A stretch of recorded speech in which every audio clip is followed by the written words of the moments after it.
Thank you, Mr. Speaker. The last nail is being driven into the coffin of the American Republic, yet Congress remains in total denial as our liberties are rapidly fading before our eyes. The process is propelled by unwarranted fear and ignorance as to the true meaning of liberty. It is driven by economic myths, fallacies, and irrational good intentions. The rule of law is constantly rejected, and authoritarian answers are offered as panaceas for all our problems.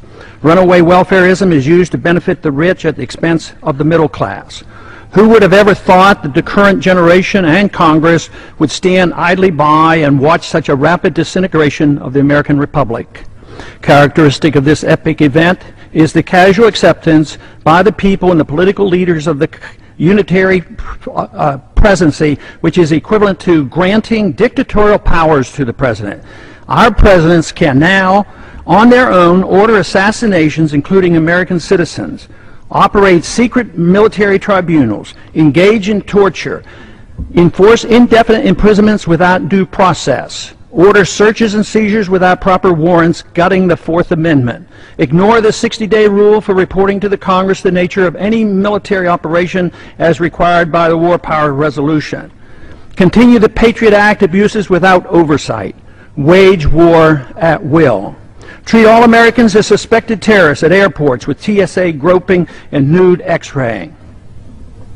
And the Federal Reserve accommodates by counterfeiting the funds needed and not paid for by taxation and borrowing, permitting runaway spending, endless debt, and special interest bailouts.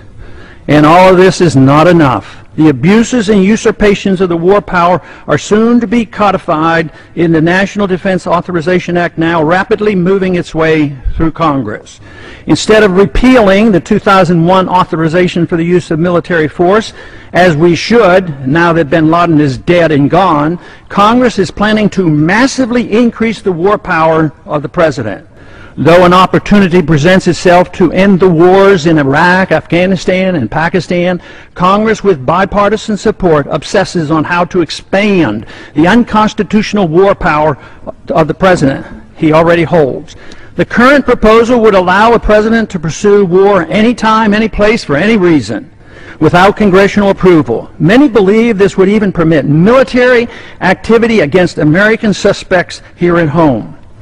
The proposed authority does not reference the 9/11 attacks. It would be expanded to include the Taliban and associated forces, a dangerously vague and expansive definition of our potential enemies. There is no denial that the changes in Section 1034 totally eliminates the hard-fought-for restraint on presidential authority to go to war without congressional approval achieved at the Constitutional Convention.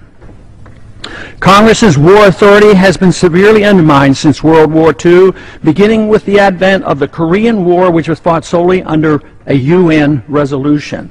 Even today, we're waging war in Libya without even consulting with the Congress, similar to how we went to war in Bosnia in the 1990s under President Clinton. The three major reasons for our constitutional conventions were to guarantee free trade and travel among the states, make gold and silver legal tender, and abolish paper money, and strictly limit the executive branch's authority to pursue war without congressional approval. But today, Federal Reserve notes are legal tender, gold and silver are illegal.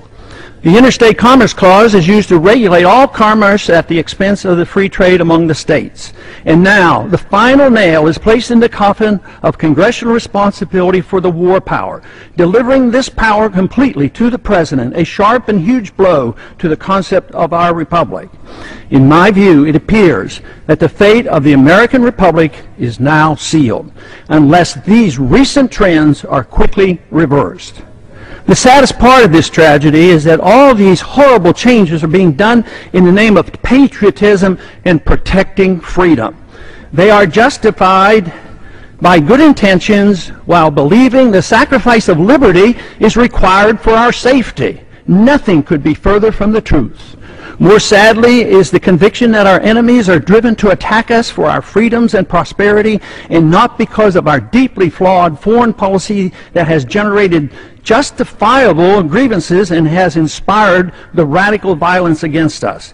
Without this understanding, our endless unnamed, and undeclared wars will continue, and our wonderful experiment with liberty will end. And I yield back the balance of my